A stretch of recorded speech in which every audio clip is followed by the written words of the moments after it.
સતગુરુ નીતિન સાહેબ આ સત્સંગમાં સમજાવી રહ્યા છે.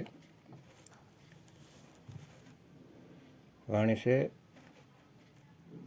तुमसो कहूँ मैं नाम विचारी, ज्योति नहीं वह पुरुष न नारी, तीन लोक ते भिन्न पसारा, जगमग ज्योत जहाँ उजियारा. સાહેબ કહે છે ધર્મદાસને, જે હું વાત કરું છું, જે નામની, જે શબ્દ ગુરુની, તે જ્યોતિ નથી, પુરુષ નથી, નારી નથી. અને જે કોઈ ગુરુ તમને કહે કે જ્યોતના દર્શન કરવાના છે, જ્યોત સ્વરૂપી ગુરુ ત્રિકુટીમાં તમને મળશે, ઈંગલા પિંગલા સુષમણાની અંદર, અને તે પુરુષના રૂપમાં દેખાય, એટલે કે ગુરુના રૂપમાં દેખાશે. અથવા લેડી ગુરુ હશે તો કહેશે કે મારા રૂપમાં દેખાશે, લેડીના રૂપમાં દેખાશે. ભક્તો, આ બધા કાળના દૂત છે, કાળના જ એજન્ટ છે. સમજી જાઓ એની ચાલાકીને. તુમસે કહું મેં નામ વિચારી, ज्योति नहीं वह पुरुष न नारी, तीन लोक ते भिन्न पसारा, जगमग ज्योत जहाँ उजियारा. અહીંયા જે જગમગ જ્યોત લખેલું છે તેનો કોઈ જ્યોત ન સમજતા. એનો મતલબ છે કે ત્યાં અજ્ઞાનરૂપી અંધકાર નથી. સદાને માટે જીવ જ્ઞાન અવસ્થામાં રહેશે, તે હંમેશા જ્ઞાનની જ્યોતિમાં રહેશે, અને તે બીજી વાર ભૂલ નથી કરતા આ ત્રણ લોકમાં આવવાની. હંમેશા તેનો વિવેક જાગેલો રહેશે. સદા વસંત હોત તિહી થાવું, સંશય રહિત અમરપુર ગાવું. ત્યાં સદા માટે વસંત રહેશે, ક્યારેય પાનખર નથી આવતી, એટલે કે કોઈ દુઃખ નથી રહેતું. ત્યાં કોઈ પણ પ્રકારનો સંશય જ નથી રહેતો. સંશય વગર જ જીવ મુક્ત અવસ્થામાં રહેશે. તહવા જાય અટલ સો હોઈ, ધર્મરાય આવત ફિર રોઈ. વરનો લોક સુનો સતભાઉ, જાહી લોક તે હમ સલે આવું. ત્યાં એ અવસ્થાને મેળવીને જીવ અચલ થઈ જાય છે, અડોલ થઈ જાય છે, અબોલ થઈ જાય છે, અને યમરાજ પણ ત્યાં નથી આવી શકતા. તો તે લોકના વિશે સાંભળો, સતભાવથી સાંભળો ભાઈ. જે અવસ્થાએથી અહીંયા હું આવ્યો છું, એ અવસ્થાને તમને પ્રાપ્ત કરાવવા માટે આવ્યો છું. જગમગ જ્યોતિ બહુત સુજાવન, દિયા અનેક ગિને કો પાવન. જગમગ જ્યોતિ સદા ઉજિયારા, કરી અનેક ગિને કે પારા. તે અવસ્થા એવી છે, એવી અટલ છે, ત્યાં એવું દિવ્ય જ્ઞાન છે કે બીજી વાર ભ્રમમાં નહીં પડો. જેમ કે કોઈ પુરુષ છે, કે કોઈ સ્ત્રી છે, કે કોઈ જ્યોત છે, અને તેને જોવાની છે, તો બિલકુલ નહીં. આ ત્રણેય ભ્રમજાળ છે. કોઈ પ્રકાશ નથી જોવાનો, કોઈ ગુરુનું રૂપની આશા નથી રાખવાની, કે કોઈ મને લેવા આવશે અંત સમયમાં શરીર ધારણ કરીને. જે લોકોના ગુરુ સ્ત્રી છે તે તેના રૂપની આશા રાખતા હોય છે. તો આ બધું ભ્રમજાળ છે. કોઈ પણ ગુરુ એમ કહી દે કે અંત સમયમાં હું લેવા આવીશ, તો મારું રૂપ ઓળખી લ્યો, પરમાત્મા મારું રૂપ ધારણ કરીને આવશે, તો ભક્તો તે તમને કાળના મુખમાં લઈ જાહે.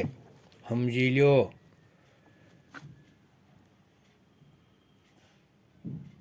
જેમ કે તમારું શરીર એક ઘર છે, જેમ એક બિલ્ડિંગ હોય છે, તેમ શરીર એક બિલ્ડિંગ છે માની લ્યો, અને તમારો જીવ એમાં રહેશે. જેમ માણસ બિલ્ડિંગમાં રહેશે એવી રીતે જીવ રહેશે.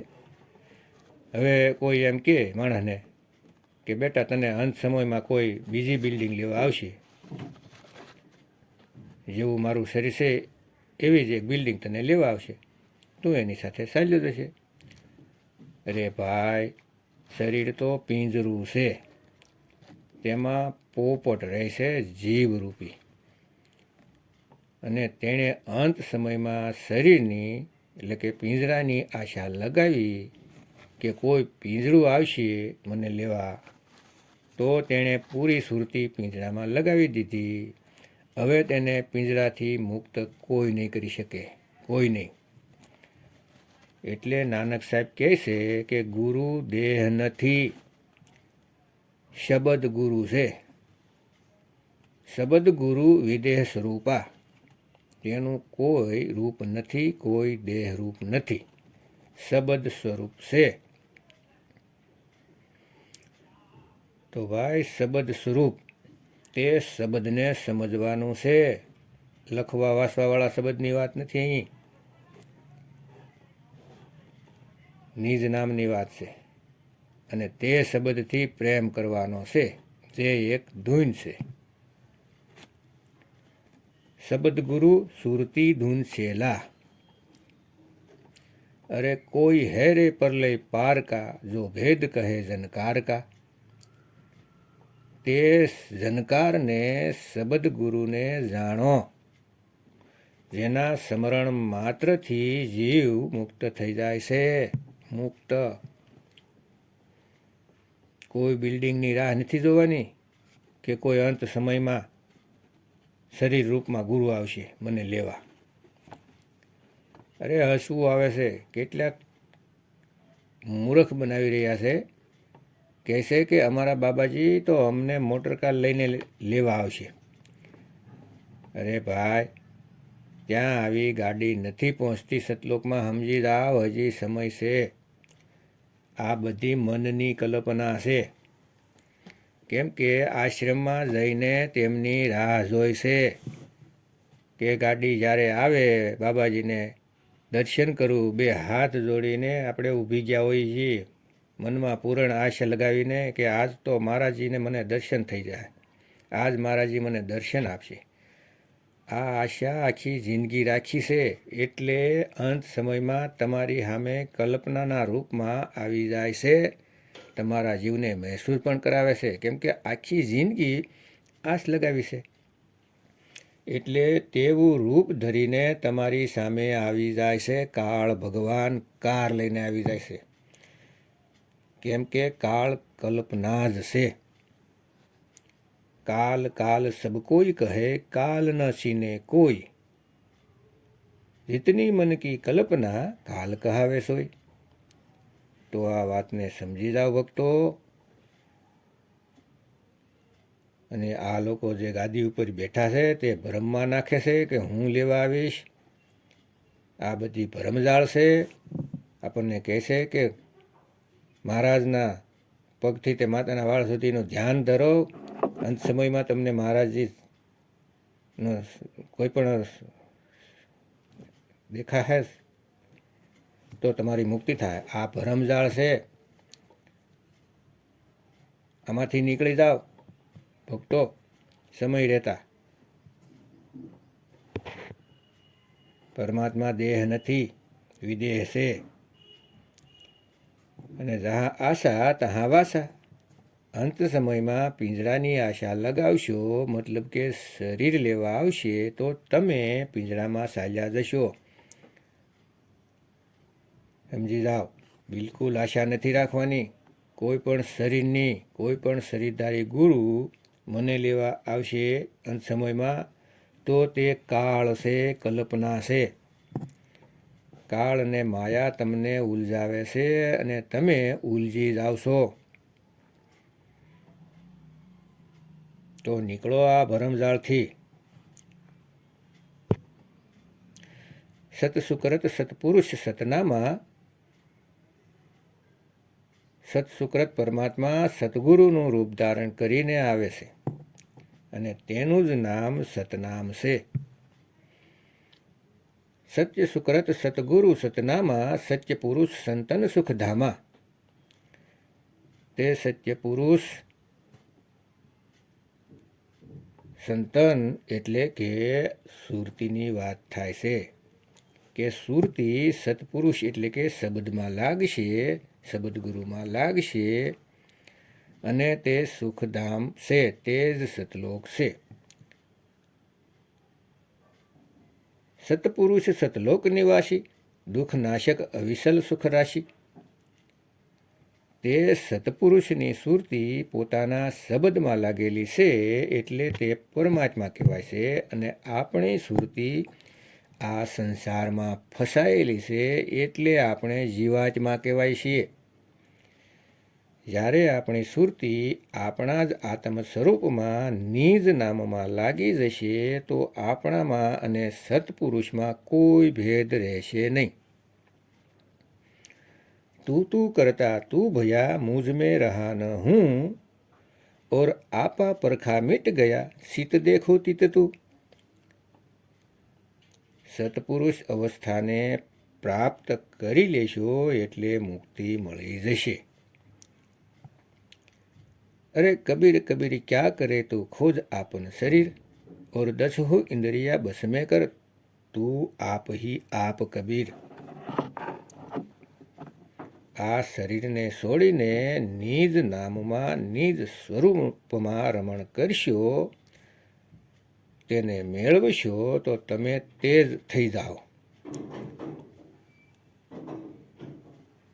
અને જેને તમે ગોતી રહ્યા છો તે જ સ્વરૂપમાં તમે થઈ જાઓ. અમી અમાનસો સત્ય કહાવે અભય વિદ્યમાન કહી ગાય અવિગત અલખ અનામ સ્વરૂપા અકેહ અડોલ અબોલ અનુપા. જેને લખી નથી શકાતું, બોલી નથી શકાતું, જે પોતાનું સ્વરૂપ છે તે અડોલ છે, અબોલ છે, હાલતું ચાલતું નથી, તે સ્થિર છે, અનુપ છે. અજર અજાવન સો નિસ્વાદી નિઃકામી નિર્મોહી અનાદિ. તે અજર છે, નિઃકામી છે, નિર્મોહી છે, નિર્વૈર, નિશંકા,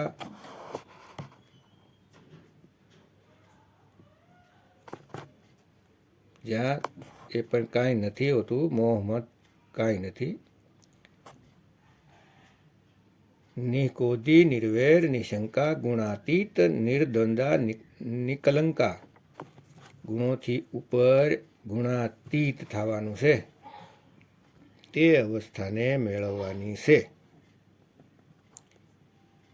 સત્ય નામ હૈ સાર બૂઝો સંત વિવેક કરી ઉતરો ભવજલ પાર સતગુરુ કા ઉપદેશ યહીં. તો વિવેકને જગાવો, સતગુરુ નીતિન સાહેબના સત્સંગ સાંભળો અને પોતાનું નિજ નામ, નિજ સ્વરૂપ જાણો અને પોતાના જીવનું કલ્યાણ કરો. જય ગુરુ નીતિન સાહેબ, જય ગુરુ વૈરાગ સાહેબ, જય ગુરુ મદન સાહેબ, જય જય મુક્તિના દાતા કબીર સાહેબની જય.